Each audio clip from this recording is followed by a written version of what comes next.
Kenapa kita harus melakukan itu? Kata Abuya, karena Allah Ta'ala berfirman dalam Al-Quran, ya ayyuhalladzina amanu, hei orang-orang yang beriman. Ini semua yang merasa di hatinya ada keimanan, maka anda sedang dipanggil oleh Allah Ta'ala. Apa kata Allah? Hei orang-orang yang beriman, kata Allah, jagalah diri kalian, keluarga kalian dari api neraka. Maksudnya bagaimana ngejaga dari api neraka? Kita mesti lihat apa sih sebabnya orang masuk neraka. Sebab zahirnya orang masuk neraka karena dosanya lebih banyak dari pahala. Kenapa dosanya lebih banyak dari pahala? Berarti karena maksiatnya lebih banyak dari kebaikannya. Terlepas dari kita ini andai kata bisa masuk surga pun karena rahmatnya Allah. Kalau ngandarin amal kita nggak akan ada yang masuk surga kita. Mudah-mudahan kita semua dapat rahmatnya Allah Ta'ala. Tapi kalau bicara zahirnya ayat, faman ya'mal mithqala dzarratin khairan yarah wa may ya'mal mithqala dzarratin syarran yarah. Fa amma man thaqulat mawazinuhu fa huwa fi 'ishatin radiyah wa amma man khaffat mawazinuhu fa ummuhu hawiyah wa ma adraka ma hiya narun. Allah yang mengatakan amal soleh lebih berat, surga tempatnya. Amal buruk lebih berat, neraka tempatnya. Kita disuruh jagain keluarga kita, jangan sampai masuk neraka. Apa penyebab masuk neraka? Amal buruk lebih berat. Semakin banyak amal buruk, semakin dekat ke api neraka. Na'udzubillah min dzalik. Maka untuk mencegah keluarga kita masuk neraka, cegah dari mereka dari perbuatan buruk. Bagaimana cegah dari perbuatan buruk?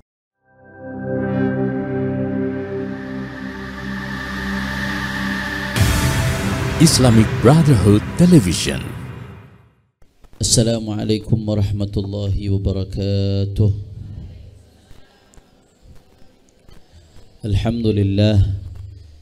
Alhamdulillahi rabbil alamin. Allahumma fassalli wa sallim wa barik wa karrim wa majid wa azim ala sayyidina wa habibina wa syafi'ina wa maulana Muhammad الفاتح لما أغلق والخاتم لما سبق ناصر الحق بالحق والهادي إلى الصراط المستقيم وعلى آله وصحبه حق قدره ومقداره العظيم يا فتاح يا عليم. أما بعد. Yang sama-sama kita hormati dan kita muliakan guru kita, imam besar kita, Sayyidil Walid Dr. Al-Habib Muhammad Rizq bin Hussein bin Syihab, serta segenap keluarga besar beliau.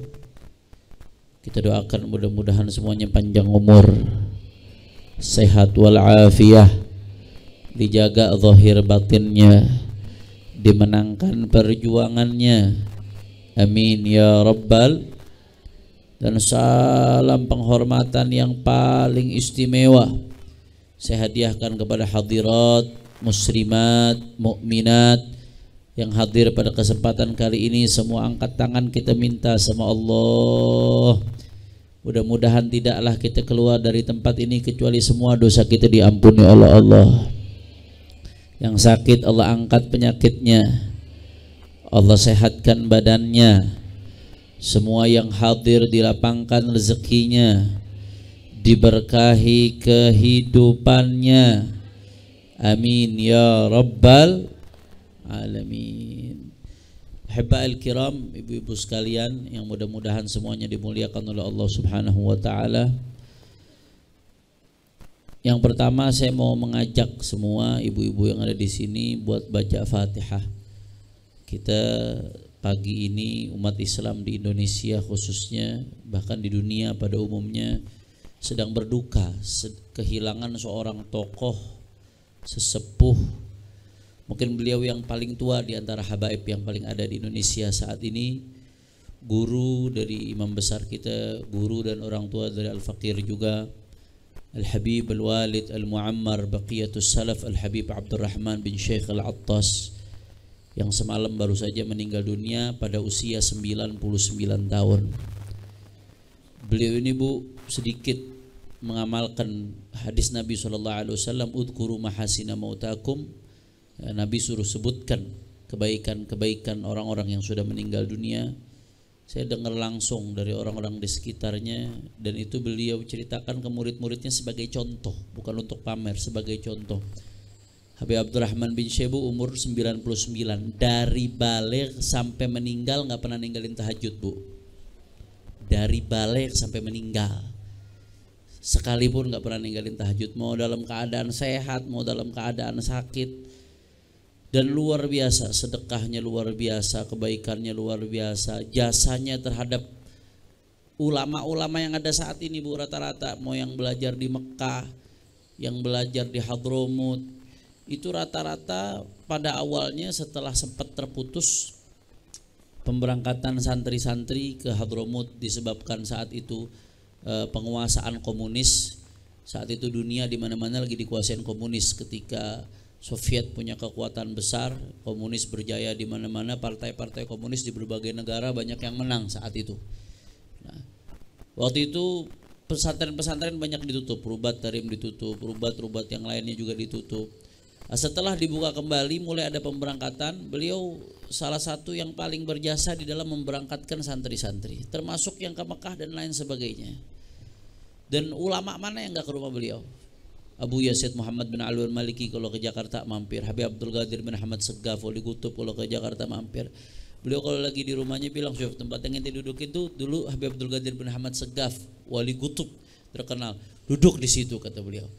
Alim, saleh, mustaqim, dan di antara yang paling mendukung, orang tua, orang sepuh yang paling mendukung perjuangan kita punya imam besar Sayyidil Walid Al-Habib Rizik adalah beliau Al-Habib Abdurrahman bin Syekh Al-Attas rahimahullahu rahmatal abrar. Mudah-mudahan kita dapat keberkahan beliau. Mudah-mudahan Allah berikan sosok pengganti seperti beliau. Dan mudah-mudahan insyaallah Allah ampuni dosa beliau, Allah angkat derajatnya, Allah kumpulkan bersama Rasulullah sallallahu alaihi wasallam, dan mudah-mudahan kita bisa dapat anak-anak keturunan yang soleh seperti beliau. Ala hadhihi niyyah wa likulli niyatin salihah bisirril Fatihah. Bismillahirrahmanirrahim. Alhamdulillahirabbil alamin. Arrahmanirrahim. Maliki yaumiddin. Iyyaka na'budu wa iyyaka nasta'in. Ihdinas siratal mustaqim. Siratal ladzina an'amta 'alaihim ghairil maghdubi 'alaihim waladdallin. Dan yang kedua, sebelum saya lupa untuk besok Asyura mungkin akan diumumkan oleh guru kita, imam besar kita. Tapi saya akan mengumumkan yang buat hari Rebo-nya. Hari Rebo ini kita akan ada seminar ilmiah, seminar internasional, dihadiri langsung oleh guru mulia Profesor Dr. Al-Allam Al-Habib Abdullah bin Muhammad Baharun. Guru saya, guru juga dari putri-putrinya imam besar, Rektor Al-Ahqaf University. Beliau akan datang besok insya Allah mendarat, mudah-mudahan dijaga oleh Allah Ta'ala ya. Udah lama Bu, terakhir beliau kemari mungkin sekitar 5 atau 6 tahun lalu. Saya ingat terakhir waktu almarhum abah saya meninggal tuh, 5 tahunan lalu terakhir beliau datang. Ini baru datang lagi dan kita nggak tahu kapan beliau bisa datang lagi karena udah sepuh beliau, kondisi kesehatannya juga nggak seperti dulu. Maka ini kesempatan emas Bu, kesempatan emas, ibu-ibu semua hadir besok hari Rabu siang jam 1 campur, perempuan di atas, laki-laki di bawah ya. Nanti juga kita akan mintakan beliau selain isi seminar, selain kita dapat ilmu, kita berharap semua yang hadir juga dapat ijazah langsung dari beliau insya. Jadi diajak Bu, suami-suaminya, keluarganya diajak. Yang penting jangan ngajak anak-anak. Kalau seminar nggak tepat kalau ngajak anak-anak, karena ini seminar ilmiah tentang perkembangan AI. Jadi bagaimana perkembangan AI saat ini, kecerdasan buatan, kita sebagai masyarakat Indonesia dan sebagai muslim mesti nyikapin seperti apa dalam konteks dakwah, bagaimana menggunakan AI. Apakah ini jadi ancaman atau jadi menguntungkan buat perjuangan umat Islam? Itu semua akan dibahas insya. Kita ngaji sedikit ibu-ibu sekalian. Ini ibu-ibu berpuasa apa kagak nih? Alhamdulillah. Ini kok disediain air nih. Taruh dulu Bu. Di dalam Abu Yazid Muhammad bin Ali Al-Maliki kita melanjutkan kajian kitabnya sedikit saja, karena setelah ini akan langsung guru kita, imam besar kita, karena insya Allah jam 11 kita semua akan berangkat takziah, nanti jadi Syarifah Najwanya di akhir insya Allah. Abu Yazid Muhammad mengatakan ihtimamul aba'i bi ta'dibi abna'ihim wa ta'limihim wa tahdhibihim, faqad qala ta'ala ya ayyuhalladzina amanu qu anfusakum wa ahlikum nara. Kata Abu Yazid Muhammad, di antara yang paling penting yang berkaitan dengan etika berkeluarga adalah orang tua harus memberikan perhatian penuh untuk mendidik anak-anaknya, mengajarkan anak-anaknya, menjadikan akhlak-akhlak mereka baik, mengikuti meneladani akhlaknya baginda Nabi besar Muhammad sallallahu alaihi wasallam. Kenapa kita harus melakukan itu? Kata Buya, karena Allah Ta'ala berfirman dalam Al-Quran. Apa kata Allah Ta'ala? Ya ayyuhalladzina amanu, hei orang-orang yang beriman. Ini semua yang merasa di hatinya ada keimanan, maka anda sedang dipanggil oleh Allah Ta'ala. Ada nida'ul hub liman fi qalbihi iman. Panggilan cinta untuk yang merasa di hatinya ada keimanan. Saya mau tanya, di sini beriman apa kagak? Beriman, berarti anda sedang dipanggil. Anda yang sedang dimaksud dalam ayat ini. Apa kata Allah? Ya ayyuhalladzina amanu qu anfusakum wa ahlikum nar. Hei orang-orang yang beriman, kata Allah, jagalah diri kalian, keluarga kalian dari api neraka. Maksudnya bagaimana ngejaga dari api neraka? Kita mesti lihat apa sih sebabnya orang masuk neraka. Sebab zahirnya orang masuk neraka karena dosanya lebih banyak dari pahala. Kenapa dosanya lebih banyak dari pahala? Berarti karena maksiatnya lebih banyak dari kebaikannya. Terlepas dari kita ini andai kata bisa masuk surga pun karena rahmatnya Allah. Kalau ngandarin amal kita nggak akan ada yang masuk surga kita. Mudah-mudahan kita semua dapat rahmatnya Allah Ta'ala. Tapi kalau bicara zahirnya ayat, faman ya'mal mithqala dzarratin khairan yarah wa may ya'mal mithqala dzarratin syarran yarah. Amma man thaqulat mawazinuhu fahuwa fi 'ishatin radiyah wa amma man khaffat mawazinuhu fa ummuhu hawiyah wa ma adraka ma hiya narun. Allah yang mengatakan amal soleh lebih berat, surga tempatnya. Amal buruk lebih berat, neraka tempatnya. Kita disuruh jagain keluarga kita, jangan sampai masuk neraka. Apa penyebab masuk neraka? Amal buruk lebih berat. Semakin banyak amal buruk, semakin dekat ke api neraka. Na'udzubillah min dzalik. Maka untuk mencegah keluarga kita masuk neraka, cegah dari mereka dari perbuatan buruk. Bagaimana cegah dari perbuatan buruk? Mesti dari dini, dari kecil. Dididik, diajarin, sholatnya diperhatiin, sampai hal-hal kecil, urusan makan pakai tangan kanan diperhatiin, urusan sunnahnya diperhatiin, urusan halal haramnya diperhatiin, urusan ucapannya diperhatiin, pandangannya diperhatiin, perilakunya dididik benar-benar. Ketika kita mendidik anak sehingga membiasakan melakukan perbuatan baik yang Allah ridho, berarti secara langsung kita sedang menjaga dia dari api neraka, saudara. Kira-kira jelas atau tidak? Jadi itu langkah konkretnya, langkah realnya untuk menjaga anak-anak dari api neraka, menjaga keluarga dari api neraka. Makanya kalau ada suami, Bu,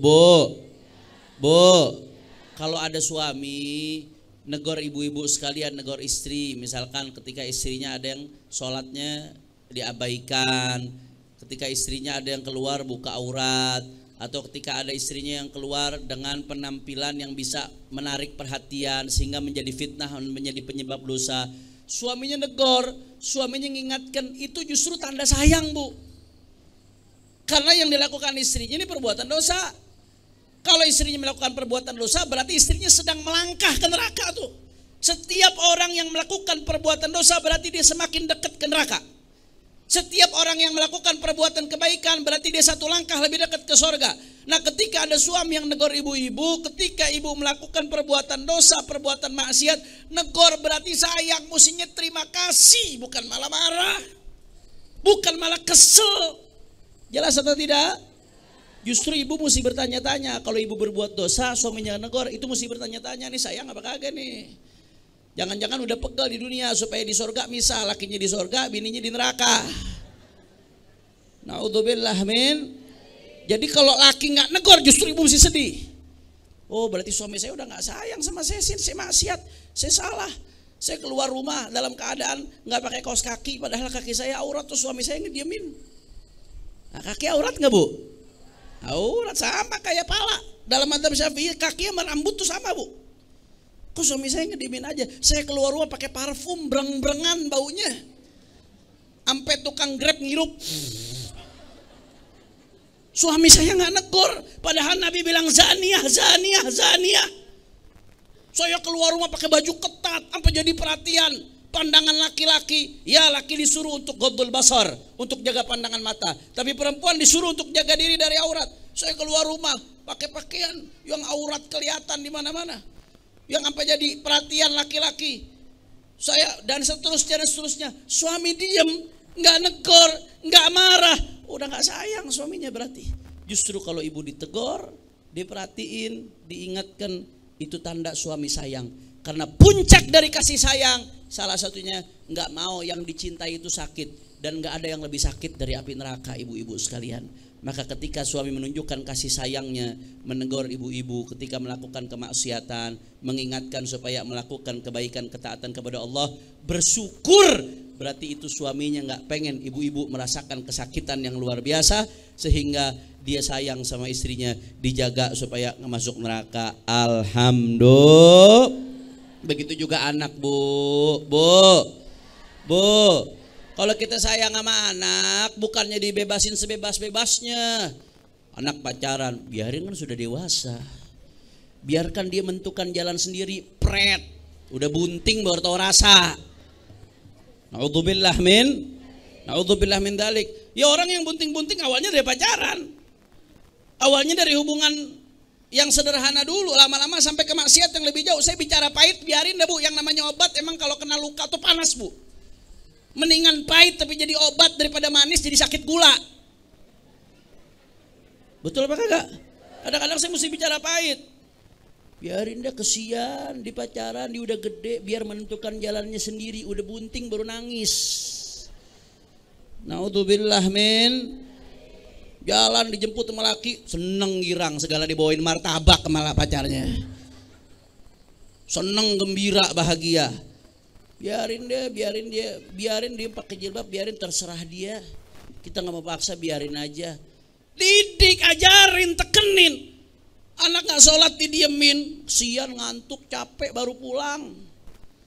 Habis subuh capek baru pulang, kesian, biarin deh, biar ditidur, udah nggak usah sholat dulu. Ya Allah, itu bukan sayang, itu namanya ibu-ibu tolol. Paham Bu? Kenapa? Karena berarti dia ridho anaknya masuk neraka. Na'udzubillah min. Itu ibu bodoh namanya. Ibu yang tolol, ibu yang bodoh. Bapak yang tolol, bapak yang bodoh, yang membiarkan anaknya larut tenggelam dalam kemaksiatan. Ya Bu, nggak ada keluarga yang sempurna Bu, betul apa kagak? Siapapun, mau keluarga ustadz lagi pasti ada aja dah yang maksiat dari anaknya ada. Tapi bagaimana caranya kita meminimalisir? Bagaimana caranya kita mencegah sebisa mungkin? Karena semakin kita berusaha mencegah anak dari kemaksiatan, berarti semakin kita berusaha mencegah dia dari api neraka. Mudah-mudahan kita dan keluarga semuanya dikumpulkan di sorga, dijauhkan dari api neraka, sehingga di dunia kita dituntun untuk beramal dengan amalannya ahli sorga. Suaminya ibu-ibu jadi suami ahli sorga, ibu-ibu jadi istri yang ahli sorga, anak-anaknya jadi anak yang ahli sorga, orang-orang di sekeliling kita jadi orang-orang yang ahli sorga. Allah kasih hidayah buat mengamalkan amalan ahli sorga.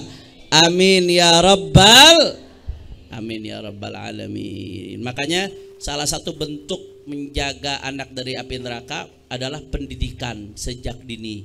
Makanya kata Sayyidina Ali bin Abi Thalib, penafsiran daripada ayat tadi, qu anfusakum wa ahlikum nar, kata Sayyidina Ali, fa'allimuhum wa hadzibuhum, ajarin mereka, didik mereka, kata Sayyidina Ali bin Abi Thalib. Itu adalah langkah konkret untuk menjaga mereka dari api neraka. Wa qala Al-Hasan radhiyallahu anhu, kata Sayyidina Hasan bin Ali bin Abi Thalib ketika menafsirkan ayat ini, qu anfusakum wa ahlikum wa nar, muruhum bi taatillah wa 'allimhul khair. Bagaimana cara kita ngejaga anak dari api neraka? Muruhum bi taatillah, perintahkan mereka untuk taat kepada Allah, wa 'allimuhumul khair, ajarkan mereka kebaikan. Itu langkah konkret, langkah nyata untuk menjaga dari api neraka. Karena simpel gini Bu, kalau nggak tahu mana baik mana buruk, bagaimana mau ngelakuin yang baik? Pentingnya pendidikan, anak belajar agama, belajar kebaikan. Karena kalau nggak tahu baik buruk, bagaimana mau beramal yang baik? Amal itu dasarnya dari ilmu. Tahu dulu mana baik mana buruk. Tahu dulu bagaimana cara melakukan kebaikan yang benar. Kebaikan pun Bu, kalau nggak dilakukan dengan cara yang benar bisa jadi buruk. Maka dia harus tahu ilmunya, pendidikan, belajar. Dari pengetahuan tentang mana baik, mana buruk, mana benar, mana salah, mana hak, mana batil, dari pengetahuan yang benar tentang bagaimana cara melakukan kebaikan, bagaimana cara beribadah, bagaimana cara muasyarah bil ma'ruf, di situ baru akan muncul konsekuensi dia mengamalkan kebaikan. Kalau nggak bisa mengamalkan kebaikan, kalau nggak tahu kebaikan, bagaimana mau mengamalkan kebaikan? Kira-kira jelas apa kagak? Makanya mulainya dari taklim, Bu. Makanya Bu, kalau kata guru saya minimal ya, anak-anak kita harus ada 4M, harus ada 4M. Salah satu dari 4M. M yang pertama mondok, Bu. Di zaman sekarang ya Allah, kita di luar ngeri, anak di luar kerjaannya main HP mulu, saudara. Betul apa enggak, Bu? Pergaulannya serem, maka pondokin, mondok. Di pondok-pondok pesantren Ahlus Sunnah. Ya, kalau mondokin anak, lihat kualitas pondoknya dari segi pendidikan, dari akidahnya lihat, dari ajarannya, jangan bangunan aja yang dilihat, saudara. Akhirnya ujung-ujungnya mondokin anak di Azaitun ke Syekh Panji Gumilang. Pondok tolak ukurnya ini anak kita mau dididik, bukan cuma urusan bangunan fasilitas iya penting, tapi itu nomor sekian. Yang penting apa dulu nih akidahnya? Ajaran pondoknya apa? Mondok.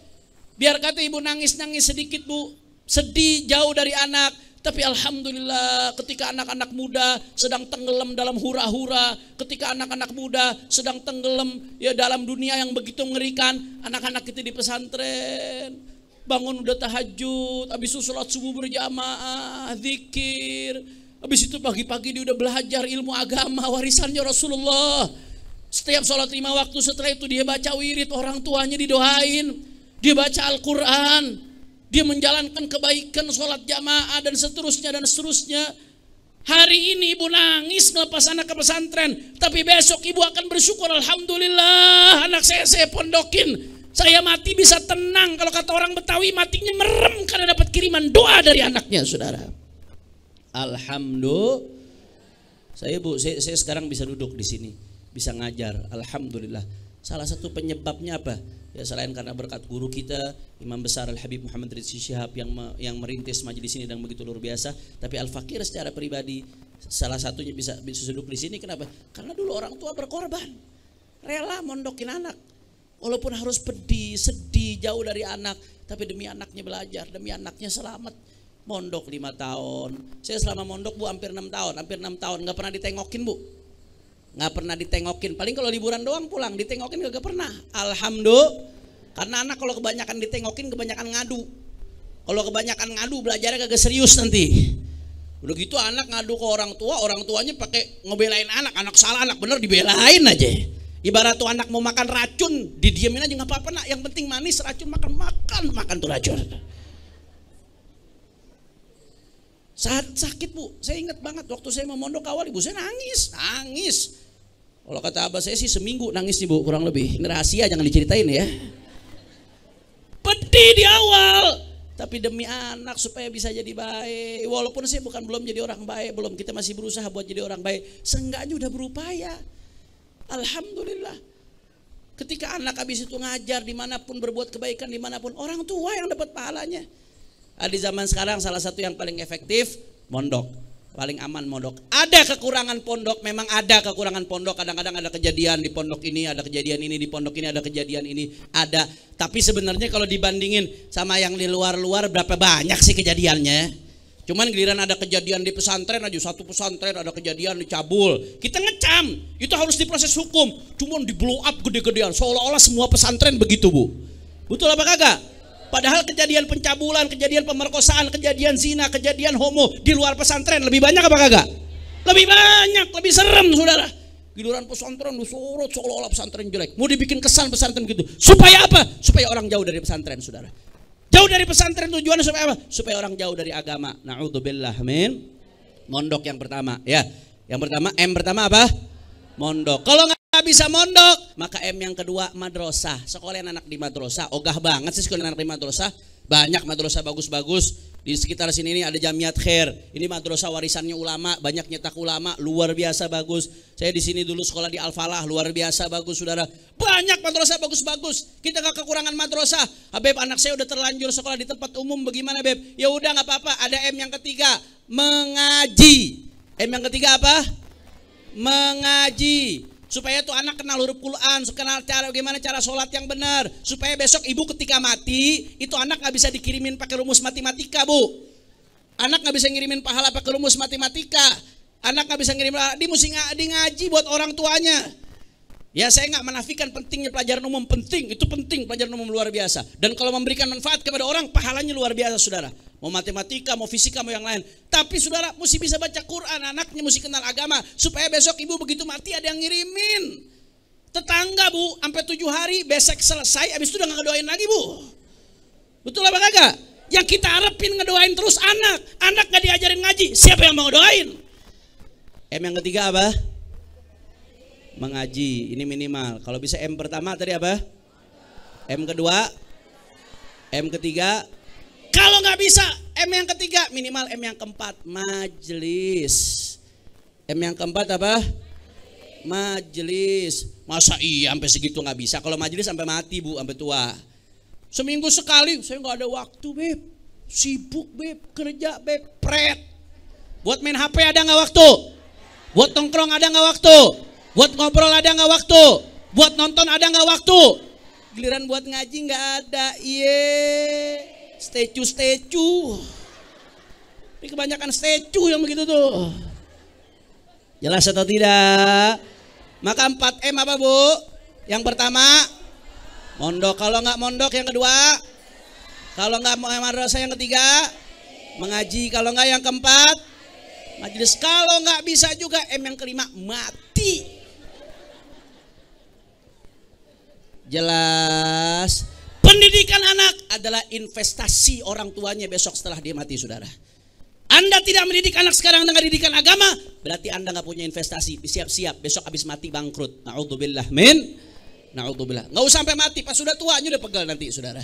Nggak usah nunggu mati, sebelum mati bakalan pegel. Kalau anak nggak diinvestasikan dengan pendidikan, maka didik anak-anak kita, dan sebaik-baiknya didikan adalah dengan pendidikan agamanya baginda Nabi besar Muhammad Sallallahu Alaihi Wasallam. Ini saja yang saya sampaikan. Mudah-mudahan yang sedikit yang saya sampaikan bisa bermanfaat.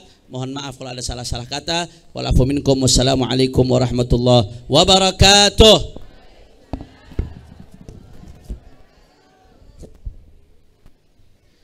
Afwan. Ini ada kata-kata untuk mengingatkan jamaah majelis. Taib nanti dari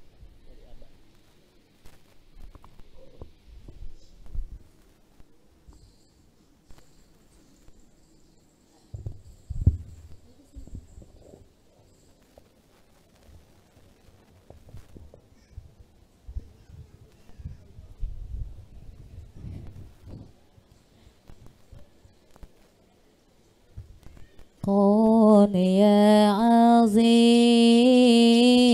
أنت العظيم قد همنا هم عظيم وكل أمر همنا يا